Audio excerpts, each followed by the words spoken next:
আজকে আমাদের যে ছোট বাচ্চাগুলো আছে তাদের ভিতরে একটা খেলা দিতেছি। এই খেলার ভিতরে যে বিজয় হবে তার জন্য আকর্ষণীয় পুরস্কার, ঠিক আছে? বাহ, আমার হাতে যে কাড়িগুলো আছে আমি 1 থেকে 3 বলার পরে নিচে ফালা দেবো, ঠিক আছে? তোমরা এমনি আউলাই নিতে পারবে না, ঠিক আছে? নি একটা একটা করে নিয়া যে যত বেশি নিতে পারবো তার জন্য আকর্ষণীয় পুরস্কার, ঠিক আছে? আমি জায়গা এখনো রেডি বলি না, রেডি বলবো তারপরে, ঠিক আছে? হ্যাঁ, রেডি, 1 2 3। দেখি কোন বেশি নিতে পারে, আউলাই নেওয়া যাবে না, খালি একটা একটা করে। হ্যাঁ মামা, আরো নিতে হবে, তুমি তো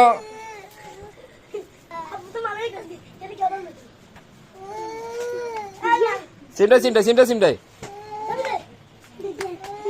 সিমটা সিমটা সিমটা সিমটা নিতে হবে। হ্যাঁ এবারে দিও গণ।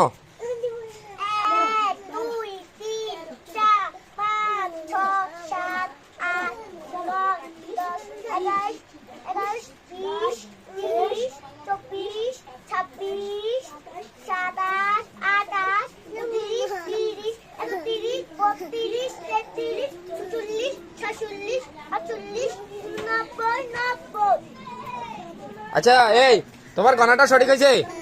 হ্যাঁ, তাহলে 90টার মতো হয়ে গেছে। এই তোর কটা হয়েছে? 90। আমি বুঝি না এরা কিভাবে গমছে, আপনারা তো অবশ্যই দেখছেন কিভাবে গমছে। এখন আপনারা বলেন এর গণাটা সঠিক হয়েছে, এখানে বলে 90টা আছে। তাই দেখি আমি নিজে গুনতেছি। এ রাখো, তোমার গুলো হাতে রাখো।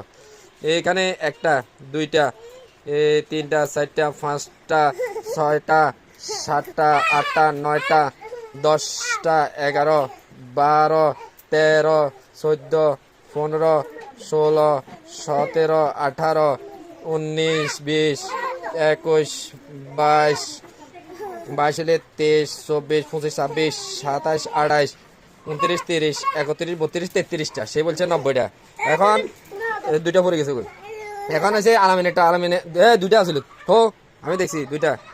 32 2টা 3 4 5 6 7 8 9 10 11 12 13 14 15 16 17 18 19 20 21 22 23 23 24 25 26 27 28 29 30 31 32 33 34 35 36 37 38 39 40 41 42 43 44 45। তাহলে আলামিনের হয়েছে 45, এটা হয়েছে 32। তাহলে তুমি মিথ্যা কথা কেন বলছো? 90টা কেন বলছো? 90টা তো দোনোটা কাটি মিলে 90টা হবে না। আলামিন, তুই যে 90টা বলছো, গন্তি পারস না? তুই গন্তি পারস না? হ্যাঁ, তাহলে 90টা আছে এখানে। তাহলে 90টা কেন বলছো? সেও 90টা বলছে, তুইও 90টা বলছো। চিটিং করছো, এই জন্য তোর পুরস্কার ক্যান্সেল, বাতিল।